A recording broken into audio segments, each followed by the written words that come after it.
Hey everyone, if you're enjoying my RM audiobooks, don't forget to like, subscribe, hit that hype, and maybe check out my Patreon if you want to support the channel even more. Your support means a lot and helps me keep these coming. Now, sit back and enjoy the story. Messages for Dad. Chapter 17, Extras 7, in which we see the Lion's marriage and holy fucking shit, this went badly, abort. Lion scowled at the rest of his brothers while Muggos Lem was in the middle of the sacred rites upon the machine. He glared at them, but refused to rise to their jabbing. I see no reason why all of you see this as the perfect vid to watch. I would have recommended we tune into another main chapter, but alas, he glanced to Robot, who looked horrifically frazzled. There are some here who cannot handle another. I just watched my son be turned into a weapon of mass destruction. Surely even you can see why I am distressed. Robot bit out, running his hands along his face, leaning back into his throne. He didn't have it in him to watch another main chapter at the moment. It was already hard enough to deal with just the idea of the last vid in his mind, much less another one. He desperately wanted to do anything else other than watch another vid. Lion shrugged. We are built for war and dash. The vid is not over, my lords. Muggos Lem spoke up to the shocked Primarchs and Emperor. There's a short few minutes of footage left over. The Emperor snorted. Well, what are you waiting for? Play it. He would deal with Lion and Robot's little squabble afterwards. He couldn't well leave a vid unwatched, could he? 205.m42. The vid focused more to show the figure of Abaddon, the despoiler, sitting upon a throne. The light of the stars visible through the massive and twisted viewport behind him, giving an aura of deep darkness and outlining something else. He was staring forward to the vid, the sounds of approaching Black Legion Marines, stirring his gaze even as his throne quivered. They knelt before Abaddon, the front one beginning to speak slowly, softly, as to almost be unheard. War Master. The Marine bowed his head low, almost touching the armored deck. We lost him. Horus, what? Magnus, who's he? The Marine didn't dare look up. Bringing such unfortunate news to their lord was far from ideal. As a dash usually is. Too bad that Marine couldn't fathom how far from ideal it was. His end coming far too quickly for Abaddon's liking as the Marine's head imploded from a bolt fired by the talons of Horus. Abaddon growling even as the Marine slumped to the ground, dead. What a waste of gene seed, your L'Oreal. He mocked the corpse even as his gaze shifted towards the other three that were kneeling behind their leader, now all at the mercy of the despoiler himself. Stand, for fortune smiles upon you this day. They stood, still unwilling to look him in the eye or even towards his face. You three will make it your duty to hunt him down. He growled, his voice as commanding as ever, even as his throne quivered yet again. I need not explain to you, former sons of Horus, how important your task is again, do I? No, War Master. They all echoed. Good. The talon on his left arm came back to rest on his throne, making it emit a slight whimper as the claws bit. Destroy him. Utterly. If our progenitor is allowed to roam freely, he could make his way towards undesirable hands. Horus. Okay, I'm alive, and I now have my sons hunting me down to kill me before long. I really want to know how I'm alive. Magnus. Horus. Do you really want to question the vids at this point? Because my sanity is truly at its end. They gave him their assurances that they would succeed, more worthless vows, more treachery within the ranks. The cloning project shall be stopped immediately. The Marines became confused. What could cause the cloning experiment to stop? The despoiler enjoyed having new skulls of their progenitor on hand. I have found a better venture, a much more malleable, and he gave a sinister smirk as the vid moved away from him and to the shadows of the back. There, what seemed to bleed into existence there before them all was a feminine form. Rewarding project. The figure opened its single eye, a bright red that shone with a barely restrained and contained hatred that threatened to ooze from her, the light giving a shine to her battered, torn, and tortured form. She snarled and writhed on the ground. What looked to be scratch marks were all over her body. She didn't speak, only made sounds like groans, broken syllables, and one sound that spiked dread and fear into all who would hear it. The more psychically inclined brothers physically recoil away from the source of the scream. Magnus was paralyzed in fear. Asterisk, the psychically dull brothers can still feel dread fill their souls at the sound of that thing. But the one most affected of all, even including the psychically gifted, was Horus himself. He could feel the hatred pointed at him from the screen. The sound felt as if it was directed towards him. Asterisk. Our sister will be the much better replacement. The three Marines stared, their attention peaked, even as Abaddon stood, the female collapsing with a psychic groan. Now begone from my sight. The Marine stood and walked away even as Abaddon summoned the malformed menials that tended to him. Clean up this mess, he ordered, and send a summons to Sicarus. He breathed, deeply. I smell treachery in the air and call upon Erebus. The vid suddenly ended even as a leering smile grew upon the War Master's face. And finally the vid ended, with the entire family slowly turning towards Horus, who only stared at the dark screen in horror. His face was pale, eyes wide with his gaze glued to the image of that scarred mass of flesh, anger, and hatred. That single eye that stared back at him, that held back who knows what else kind of hatred. He didn't dare breathe. He had no idea if what he saw was real, or it couldn't. He didn't think it would. He finally spoke, a single sentence. I have a daughter. Horus spoke in shock and terror as he sat forward in his throne, hands shakily coming to his face, holding it and saying nothing. He tried to think back to when he possibly could have made such a mistake.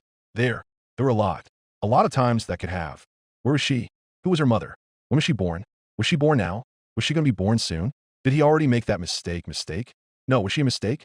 He hadn't even met her, and he couldn't do anything but sit there on his throne, shell shocked into silence. After the last monster of vid had been watched, something was becoming quite obvious. The Imperium as they knew it was gone, shattered and reformed into barely a few thousand cohesive worlds under the Imperium Secundus. Its existence held entirely within the grips of a failing faith in a dead god and fragile alliance. The Emperor had never gone, manipulating and planning from beyond death for his return, sacrificing everything, all for a miserable second chance at life. The prime children, some were twisted, broken, scarred beyond any sense of normalcy, destined to suffer in their very existence. Others were cursed, destined for something much greater, and that much more terrible. And then there was him, the one who started it all, the host of the Emperor himself, the future Emperor, the child upon whose shoulders rested the fate of the entirety of not just mankind, but of all Eldari and the existence of all sentience. The fate of the universe rested upon Aegidius Guilliman, and that fate was slipping, a bare thread being grasped at by ever more desperate hands. For in the dark future of the 42nd millennium, there was only war. The weight of this knowledge was heavy upon all in the viewing room. The appearance of the Black Legion having brought a dampener over them all, reminding them of the larger picture and how petty their squabbles really were. It reminded them of not only the future that they were witnessing, but the present that still had much more to be done, tasks unfulfilled and decisions waiting to be made. However, how could one, or even many, work towards fixing what was shown if they could not even fix themselves? Horus was near catatonic. He was going over every compliance he had ever done and trying to figure out where, and when he possibly would have the chance to. He was still having a hard time coming to terms with being a father. At this moment, the entrance to the viewing room opened to reveal Ongron, who was covered head to toe in gore and sand. He at least had the decency to wipe his greaves before coming in. The fuck I miss? There was Horus, who looked as if his life was a lie. Robot, who was close to a nervous breakdown. Magnus was close to tears. Lehman wasn't nearly drunk enough for this. Sanguinius was curled up on his throne. Conrad was hissing at their golden asshole father. Everyone looked worse for wear. And he was the one who just came back from training with Karn the Conqueror after his less than stellar, but a lot better than expected bonding session with his son. Seriously, what the fuck did I miss? Too much. Corvus whispered, one of his hands rising idly to rub at his tired eyes. Far, far too much. Like what? Ongron grunted. You all look like a bunch of gladiators that lost 3 duels in a row. You're still alive. He clacked with his teeth, grinning eerily. Whose kid turned out terribly now? At least you're back to normal. Lorgar sighed, a small smile playing about his lips. Well, for starters, father had never really died, but played the master puppeteer from beyond death. Ongron grunted, but sat down even as his grin turned into a frown. Great, he grumbled. Then there is Mordorion, the one who married Dash. Shut it. Mordorion cursed at Lorgar, who continued unabated. The Eldar goddess of fertility, Isha, and had at least one child with her before being reunited happily with the Imperium. Huh. Ongron let out a spat of laughter, even as Mordorion fumed with rage. With all of this pissy shit going on, I would have thought it would have been someone more serious. Like Horus Dash. Horus. The voice of the Emperor interrupted the conversation as it echoed across the room. I don't think I need to ask, but I'm afraid I do after our talks. The Emperor was solely focused on his eldest and favored son. Who was that? Are you not telling me something? I can't remember. Horus answered with a hollow tone. Truly, he could not remember. There were too many possibilities, and too many people, and too many outcomes, and Horus, I gave all of you perfect memory. You should be able to tell me. So I ask once more, who was that? Horus shook his head, standing up and pacing as he tried to think, going through his vast memory, but coming up empty. I can't remember. Father, believe me, I am trying, but nothing is coming up. He was telling the truth. Why couldn't his father just listen to him instead of accusing him? And I am telling you that it is impossible for you to not know or not remember. Here you are getting on my case on not being honest. Yet you are hiding this from me? I refuse to believe that. So I demand to you to tell Dash. For the last time, Father, I can't fucking remember. I've been so busy with helping you with the Great Crusade, Eleanor, and now being named War Master. I haven't had any time for romance or secret projects or anything. He threw his hands in the air. I'm not married like Jagatai or Magnus or Fulgrim or anyone else in this room for that matter. Nor do I have a secret brood of concubines. Nor do I have women on every planet that are secretly my lovers. Nor do I, he trailed off. Yes, the Emperor asked. Do go on, son. I believe you were about to tell me something of quite decent importance. No, Horus shook his head. It doesn't matter. I was careful. Protection breaks. Vasectomies fail, especially with your healing factor. The Emperor crossed his arms, a disappointed look coming across his face. You have a daughter in these vids, and seeing as you were killed only a few years later from now in the original timeline that this is based off of, she is born either before you became War Master or after. So go ahead, explain. Horus whirled his head around, fury now evident in his tone. For the last time, Father, if it is after I turn to chaos, then I have no idea. How do you think I was supposed to know that? How do you think that? Horus trailed off and groaned. No, there is no chance. Sure, oldest excuse in the book. The Emperor leaned over. Confess now. Fuck off, Father. Horus looked back at the Emperor, looking directly into his eyes and shocking the master of mankind into silence. I don't. No, unless you want to confess something as well. Aren't you hiding, Dash? A weird feeling overtook him. Something for my brothers as well. Not for you to question me, Horus. The Emperor spoke in a disappointed tone, backing away and taking a few steps back. That is not for you to know. For the sake of your own sanity. Horus looked around, about to answer with a doubt, but wait, everything was frozen in place. Lehman's ale was stopped mid-pour from the jug into his tankard. Angron was stopped with his mouth halfway open, and, Father, what did you do? Horus asked, terrified. Prevented you from making a mistake. The Emperor chided. I stopped the fabric of reality from continuing just this once before you spoke something which could never be taken back or explained. He could feel the frustration and anger there. It made Horus want to scream and shout at his father for his misdeeds. But instead, he couldn't fathom how powerful his father must be to do this. He didn't think it was possible to stop time or anything like this. What? What did you do? Something beyond your comprehension. It is not important for you to understand now. But what is important for you to understand is this. That is the one secret that I shall not divulge. For what? It's fine for you to believe me lying when I'm telling you the truth. It's fine for you to throw down Magnus and make him leave. It's fine for you to berate Mortar Ion. It's fine for you to do even a fraction of what you do to us all, but we cannot even dare ask or even mention that. What kind of father are you? Fine. If his father was going to be like this, then why should he continue to play nice with him? A better one than you. At least when I discovered that you survived, I came after you. The Emperor shouted, reality itself shaking at his anger, even as the regret became evident in his eyes, and he looked away. Horus, I did not mean those words. The hurt was plain to see on his favored son's face. Then, it hardened as he looked away from his father, disgusted. And I have told you thrice that I can't remember. I do not know. Evidently, I cannot get you to understand the truth. I apologize for thinking you actually cared what I had to say. And neither I to you, my son. The Emperor looked away, as if searching for something distant, something long since gone. She is better off unknown, my son. The Emperor began to whisper, a tone which Horus had never heard before slipping into his father's tone. Nothing can hurt her. Not anymore. Not even me. He wanted to say something, to ask, to do anything, but Horus just wanted space away from his father right now. Never had he understood his brothers more than right now. Fine. Yet never before had he seen or heard true grief in his father's face and voice. I will not speak of this in front of them. Fine, you win. Just let me go back. The world turned to normal. Even as Magnus looked to where the Emperor suddenly stood and violently recoiled. What the fuck, Dash? Muggos, put on the next vid. We are done here. But, Dash. Magnus protested, looking wildly between Horus and the Emperor.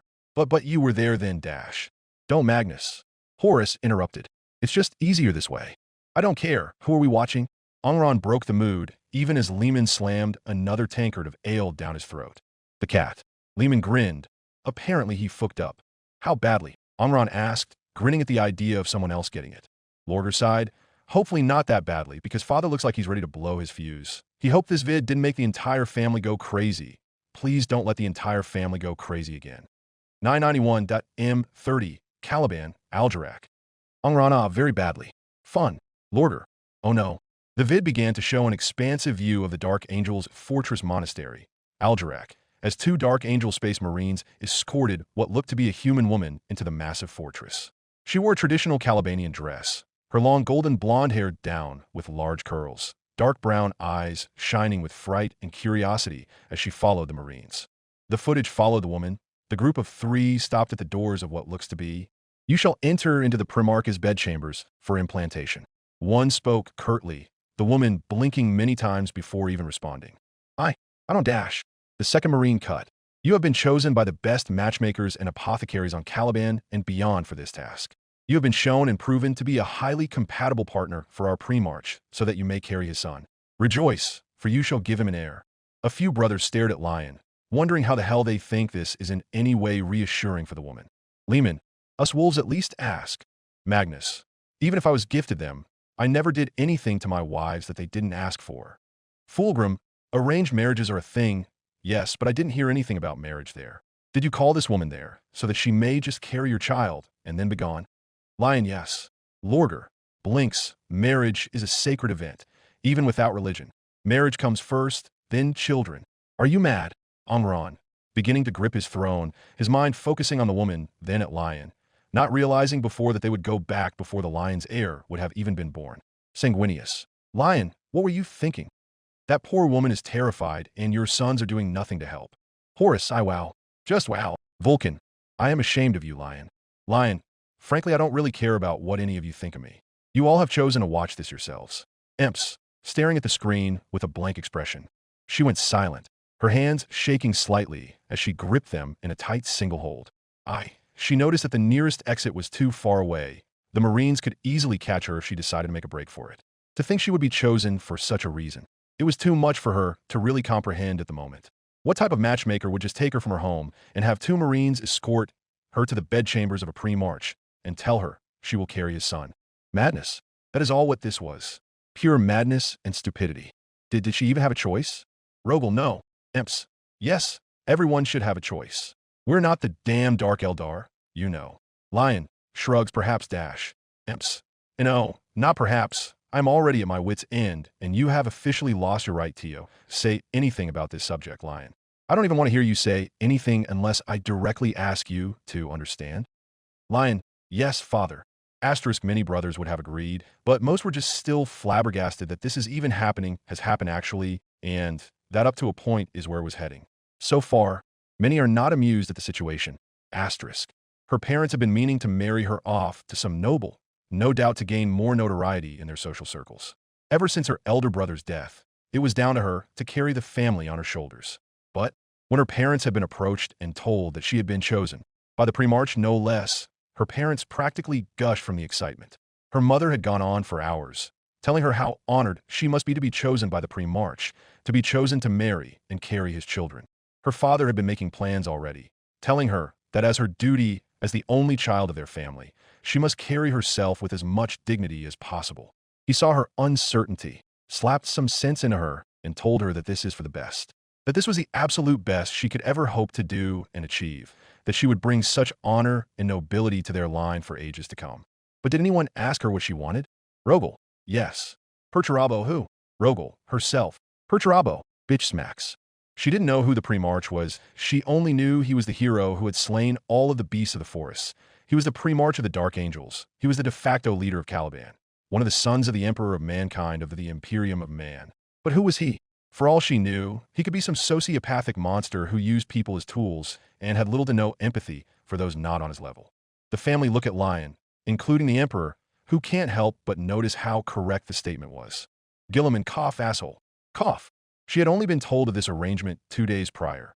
Already all of the high-standing social circles were abuzz with the news that the only daughter of the near-dead line of Greels was chosen by the Primarch of Caliban.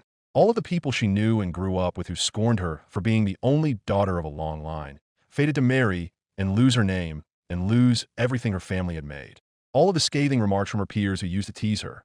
Now they all cooed at her, simpered and smiled to their new better. But was it better? Was it? All she was doing was being taken away from her home, to be taken by a man she knew nothing of, to do who knew what, by his will, and expected to do it with a smile. They all keep speaking as if it is a certainty and absolute. It was, but it doesn't mean she has to like it. Unlike all the other daughters of the nobles she grew up with, she was taught to be fierce, to stand up for herself, to let her future husband know that the name of her family would not just be snuffed out quietly, but rather looked at proudly upon the family tree of whichever family would have the honor of having her as their bride. Lion, the size of her dowry should say otherwise. Robot, you are being such an absolute asshole, it isn't even funny at this point. Lorder, just feeling an unwavering moment of sadness at this. However, the second the offer had come through, her parents were happy to take on the name of Johnson and leave Greal behind, despite them both always being disappointed and angry at the idea before. The hypocrisy was bitter to taste, all those years of praising and taught to remember the name of Greal, gone in an instant. And the ladies of the court, her mother included, simpered at the fact. She was surprised the hypocrisy oozing from their pores wasn't making their skin peel, or their teeth rot from the sweet lies they spoke. Oh, Selena, you're just so lucky and blessed. Oh, Selena, how envious I am of you. Her peers were already calling her the bride of the lion, already saying with certainty that she is. It made her sick. How easily the nobles' tongues wagged and the heads turned when even a whiff of the pre-march was detected. How easily they would throw their history into the flames of the hearth if it meant they could illuminate and warm the primarchs for but an instant. But still, it was a simple task. Simply carry the child, do as she was told, and then everything just had to go back to normal. All he wanted is to have a son? Fine. She would give him a son and be done with it. She just hoped the first try worked, and she gave him a son on the first try. Maybe then she could live in relative peace and quiet somewhere in the background of the court, as deeply in the shadows and as far away from him as she could possibly get. Understand, but why wasn't I given more time to think about it, or even to accept? Lion, the dowry was already paid. Perturabo, I'm going to smack you next. Ongron, let me do it dash. Emps, no. Conrad, whispering, well, you change your tune really quickly. It's not your job to question, it is merely your duty to obey. The one on the right spoke, motioning her to enter the room. Please be quick about it. Oh, how she wished she could scream at them. She was not some dog to be ordered around. She was a noble. She was tempted at this very moment to order them to step aside and leave her be. One got over transhuman dread rather quickly when the hostile court of Caliban was their norm, especially with how infested it was with dark angels. She thought better of it, for better or for worse. This was now her family's name in her hands. She couldn't bear to dishonor that, even if everyone else had. Ongron growls. Lorder notices this and pats his arm, hoping to calm him down. She entered the bedchamber, jumping slightly when the heavy doors were closed. It was cold. She felt so cold, even with a large roaring fire in the fireplace. She felt so cold, so cold. She glanced around the room, noting how massive it was. The bedchamber was covered with suits of armor and weapons of all sizes, intimidating even the smaller people to even dare step into this holy bedchamber. She was unable to say or do anything else once she saw him. He had been sitting in front of the fire, sitting straight backed on the couch, eyes never leaving the fire. She noticed he wore a loose robe, one that could easily... Right, yes, of course. You finally have noticed me here. And here I thought the matchmakers called you observant. Ferris, really? Fulgrim, insulting her at the first meeting? Lion, it was true dash. Emps, glares. Lion, scowls. Vulcan, oh, what do you expect? She is a regular human. Some leeway must be a given. Lion shrugs. Sanguinius, sighs courtship is apparently dead on Caliban. She narrowed her gaze at him, unhappy that he had already insulted her. Just because the matchmakers told her that she was compatible with him didn't mean she needed to stand here as he insulted her and take it on the chin. She was about to retort against him when he stood from the couch, his full height towering above her, making her come back to the realization that he was a pre-march and she, just a regular old baseline. She couldn't talk back to him, even if she wanted so badly to. She rose herself to her full height, something she hated to do with how tall she was compared to her peers, but now she felt as if she was but prey before the hunter, his eyes doing nothing to ease her, the shadows cast from the fire hiding whatever it was he was thinking. His face dark and impassive, the shadows themselves concealing all. She gulped and attempted to look anywhere else but forward. Forward was... She was practically eye level with his lower abdomen and his... Fulgrim, blushing. If it shows it, can we skip it? Emps, yes. No questions about that. No, nay. Goodness gracious, by all the unholy creatures in the forest of Caliban. None of this. She chided herself for even daring to think such thoughts. They weren't even married yet. As of this moment, they are. She was still an unmarried lady, an unescorted young lady present in the bedchamber of a young bachelor who at this very moment was very much undressed directly in front of her. Her mother would have a heart attack if she knew what was going on at this very moment. Are you even capable of looking at me? He asked her. No, that wasn't him asking. It sounded far more as if it was an annoyed demand. A demand? From him? At this stage, they were very much still in the phase of courtship. How dare he act as if she was some wench to be sent away? Yes, I am. Some anger evident in her tone. With how curt your Marines are, how you are dressed, and the gall you have had so far, to simply treat me as if I am some commoner that so happened to have stumbled into your chamber. She stopped, seeing a touch of annoyance flare through him before clearing her throat. But that is of no present consequence. You're right. It isn't. His words cut hard and deep, no matter how small they were. It made her realize that either he simply didn't care and that he didn't have to, and she was in no place to make demands. Do I have the chance to ask questions first? She asked, hoping to delay the inevitable and hopefully at least barter a better position for herself. The locked doors, the robe, the bed and eyesight, being practically cornered, it made her corset feel tighter than it should have been. Fine. Ask. A quick gulp of air, a few side steps to the far wall. Towards the window, she spoke again.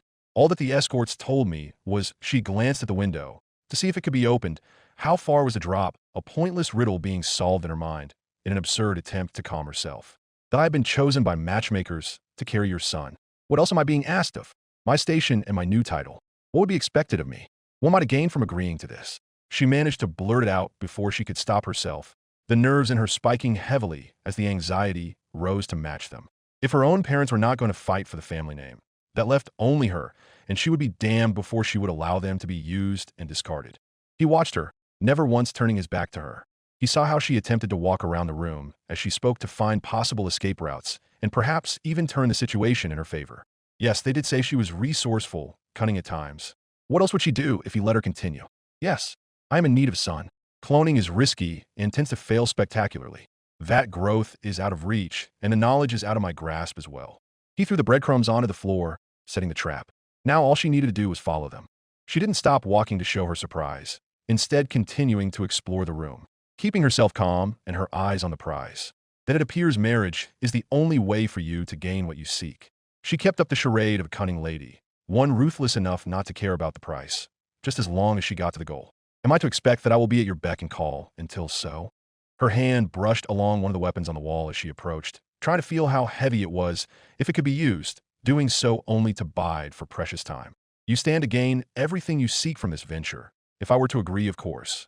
Rogel, an average melee weapon meant for an Astartes, weighs about 673 pounds. She would be crushed. Lion, it was impressive that she did actually try to find escape routes, and even maybe a weapon dash. Sanguinius, is that you praising her? Lion, no, merely stating her characteristics. Alfarius and Omegon. We are interested by her brother Dash. Alfarius and Omegon. Dick. Lion glares at the twins, not knowing which one the insult came from. They did say that she could think on her feet. Obviously, the matchmakers were correct. A fine specimen for the intended use, should the genes be passed on. Hardly. I need a son. Marriage is not part of the requirement to achieve that.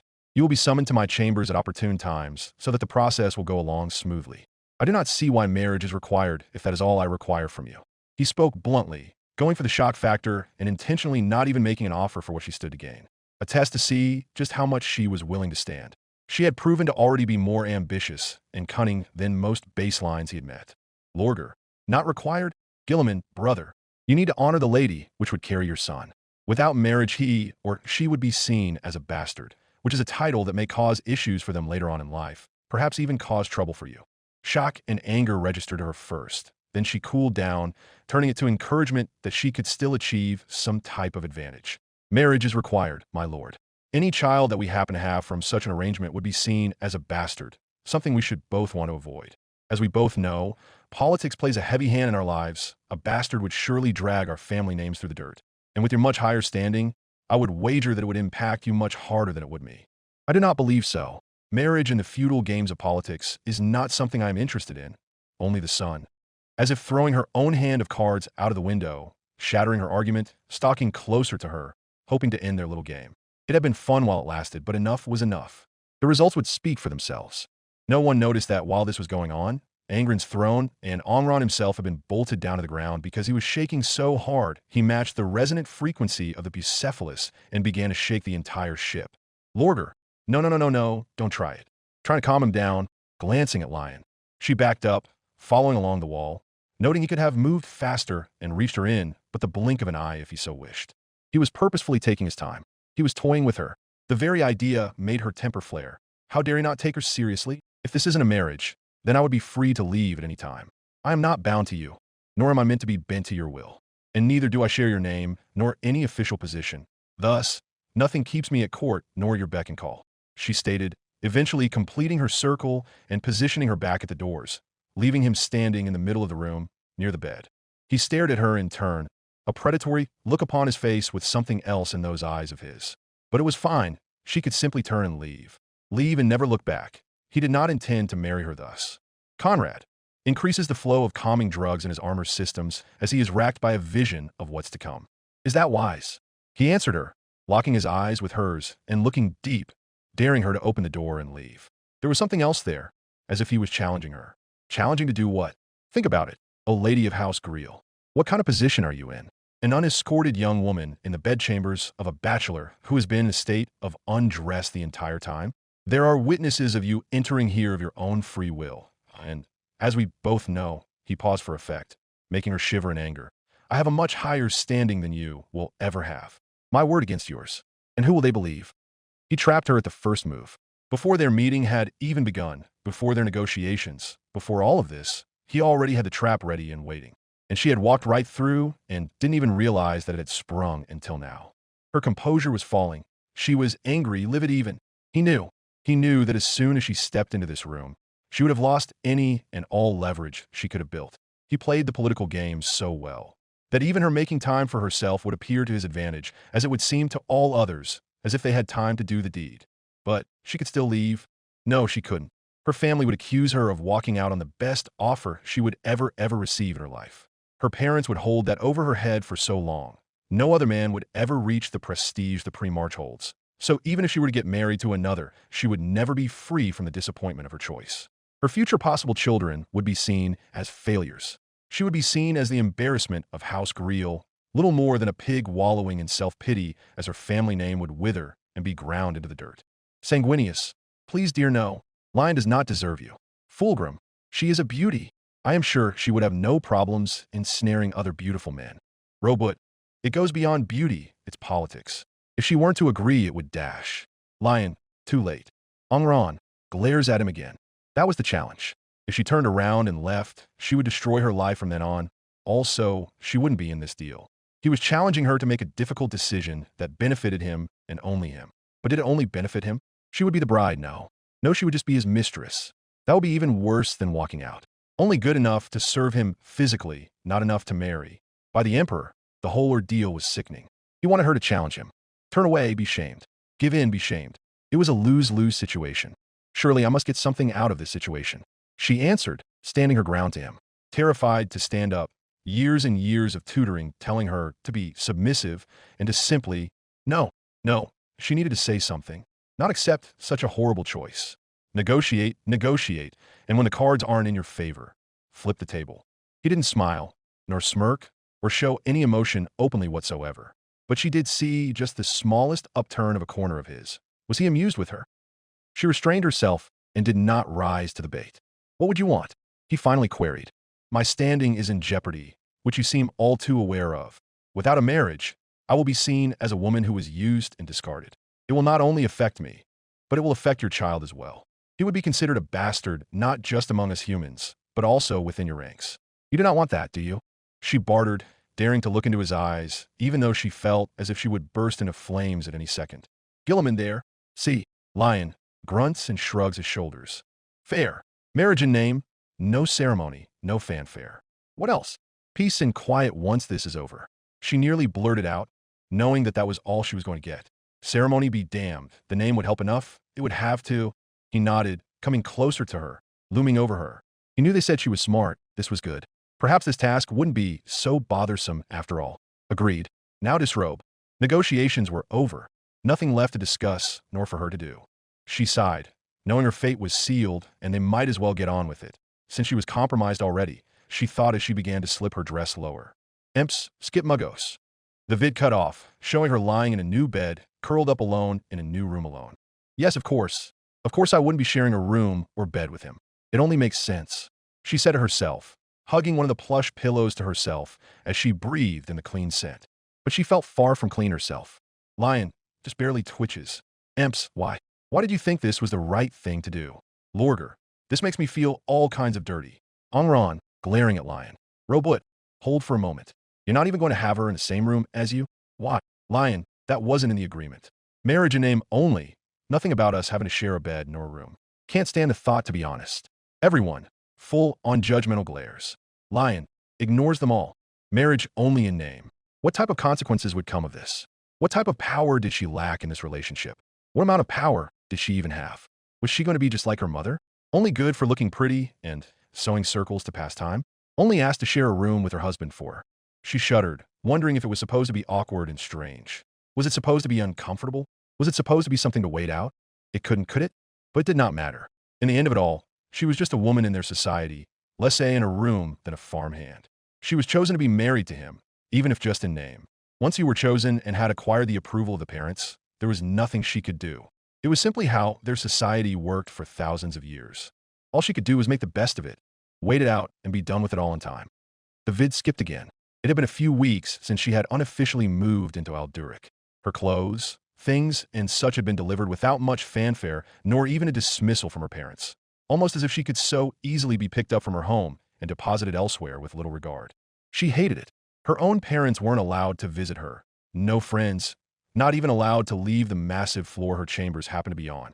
She actually began to miss those dull, sewing circles and the inane talking. At least it was something to do. She would give anything to just listen to a noble chatter about anything that passed their mind than sit in her chambers with no one to speak to. Much like a space marine, her existence was Spartan. The only times that had anything to do was mealtime and the inevitable calling to her husband's chambers for another implantation. She shuddered at how clinical it sounded, at just how robotic everything was. Even her marriage was meaningless in so many ways. One day, a space marine appeared in her chambers with a piece of parchment that she signed, and all of a sudden, she was Lady Johnson, head of the most noble and illustrious ruling house upon all of Caliban. What a joke. No ladies in waiting, no duties in court, nor even a position in court for that matter, nor even a household for her to manage. A damn joke. She felt as if she was little more than a mistress who laid about and awaited the bell to ring for another round in the sack and satisfy himself. Oh, and satisfy himself he did. Only him. His needs came first, lie there for a minute or so, and allow him to finish. She knew little in regard to the sexual arts, but even she knew that it was supposed to last more than the time it took to boil water for a cup of tea. No touching her husband, not to make any strange sounds or noises, not to get your fluids anywhere, but expressly the sheets. It was all a joke, a play in which she was playing the part of the fool. The family slowly look over at the lion. Lion sighs, what now? Jagatai coughs, two-pump chump. Cough. Robot blinks a few times, and I am blamed for not being a ladies' man. Her door opened all of a sudden. It was time, fantastic. She got up and followed the marine, feeling every bit like a can had taken for its daily walk. A week later, the vid opened. On screen, they did get to witness Lion leaving his wife in bed, alone, as he told her had matters more important to take care of. Selena not even having a chance to say or do anything before he promptly walked out onto his balcony and just stood there staring at the forest. Fulgrim just mimes at the screen, unable to speak except just make exasperated sounds of displeasure. Lorger, desperately trying not to choke Lion over all the things he holds sacred over the consummation of marriage. Lehman, at least offer her a hot bath, you knob. Conrad, imaging all the ways he could punish Lion for this. Not even grinning, just becoming more and more grim with every passing second. Emps, how in the shit did you think this was acceptable to do? Lion stares impassively at all of his siblings. Her feelings have no ties to the chance of a child being conceived. Rest assured I have studied the topic extensively. Rogel, facepalms, skipping all of the chapters labeled optional does not mean you have studied enough. You are therefore inadequate in this field of study. Perturabo, I think that I'm going to have to move my throne next to yours if this continues, brother. You have somehow made Rogel's arguments sound sane when compared to yours. Emps, I know you had difficulty empathizing with others, but now I finally realize how bad it truly is. I did not want to deal with this too after everything else, Lion. And when it was all over, when he was already leaving their marriage bed and telling her to leave, did she understand how lifeless and cold this marriage truly was going to be? The first night was bad enough, but the second, the third, and now the fourth time, she knew it would only get worse. You know, you could strike up a conversation with me after we're done fucking. You've already seen me bare. Might as well see my personality as it truly is. Her words cut through the room like a knife through softened butter. Pardon? He sharply glanced at her. Are you speaking to me? Who else would I speak to in this room? Your rug. She rolled her eyes. The rug in his room, the pelt of a massive monster he personally hunted years ago that certainly was not staring at her. Oh no, wait, you killed and stuffed it, just as you were doing at this very moment to this marriage. I failed to see how. He put on his robe and left her on his bed, hoping to get back to work soon. And that is the issue. She kept herself from screaming, but did slap her hands on the mattress and sheets. How am I supposed to be mentally healthy enough to bear a child if I can't even talk to my own husband? He paused. Though he said not a word, he did stop and was listening to her. Selena waited and quickly ran through her words and his actions before she realized it. He truly knew nothing about childbearing or family planning, did he? She nearly laughed at the notion. A pre-March who was trying to get a son had no idea on the inner workings nor the mental side of the very process he was trying to work. Continuing, she spoke once more. Enough mental stress can and has made women unable to carry. If you continue to treat me like a canid being taken for a walk every so often, your venture for a son will be dead in the water before you can even hope to finish another load. She sighed, laying back in the bed and not even bothering to get up. She was angry, frustrated beyond belief, and uncomfortable, just like always after another wonderful romp with her husband. A long amount of time passed before she heard just the smallest of sighs came from him. How much trouble can it really be just to get a single son from you? She sputtered. You talk as if we are not trying to make a sentient human being. She couldn't stop herself from raising her voice. You speak as if we are two horses who have been brought together for a simple cover. What would you possibly have me do, exactly? You asked for exactly this. You signed a contract. Why go back on those terms now? Treat me as if I am your wife. That was a part of the contract. I am not going back on anything. And where in the contract does it say I have to do so? In the word marriage. She screamed now, her temper finally getting the better boiling over. It is the very essence and meaning of having a significant other, that they are there to comfort and help each other. You can't just throw two people in a room and tell them to breed until a child comes about. Sure, it might merit some results, but the very basis for that poor child's entire childhood will be ruined from start. I was born from a gestation pod. Can you really lecture me on what I should and should not know about the functions between a man and woman? He sat upon his favored chair, far from her with his back towards her, especially since she was keeping him from getting any work done to instead talk to him. Yes, because you are not a baseline. You do not even know how to properly have sex, or even pleasure a woman. Pleasure is not a necessary part of sex. What? She shouted in shock, sitting up from the bed and wrapping a sheet around herself. Not a necessary dash, she sputtered. It's the very reason most of the knights in your order used to indulge in it, as much as they did before they were replaced by Marines, all of whom are as obstinate and have the sexual drive of a tree stump. He so detested sarcasm. I do not see that as a negative. Do you even feel anything when she trailed off, realizing that the topic was getting heated and rather unpleasant, and she was losing the drive that made her speak about it as starkly as she did before. Do I feel sexual satisfaction? He finished for her. Yes, in a small amount. Just enough to get it over and done with, I suppose. Barely a second thought, if I were to be brutally honest. She stared at his back, desperately attempting to read the body language of this stranger that was her husband. You don't, do you? She grasped at what very little she had as a basis for the talk they were having. Not even for a second. It's just simply another task for you. He raised a single brow, turning his gaze away from her with that same coldness that she felt from their first meeting.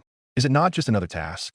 She stared, holding the covers that covered her naked form across her chest as she only blinked a few times. Do you feel anything? Do you allow yourself to feel anything? No. Why would I? He retorted, his head tilting to show false interest. But she attempted to reason in her mind. That would make you inhuman. She trailed off slowly as she realized what she had just said. His head straightened as he looked back at her, simply staring as they both lapsed into silence for a minute straight before he finally turned around and took up a pen before beginning to sign off a few plastic flimsies. Seeing as you have no more questions, our talk is done. You may go. Another day had begun to show on screen. A few more weeks must have passed between the two, since the first part had the look of spring in the air, while this time had the air of autumn in full swing. Selena was just returning into Lion's chambers when she found him pacing in the room, deep in thought. Are you well? She began to speak. Do I look well? No, I am not.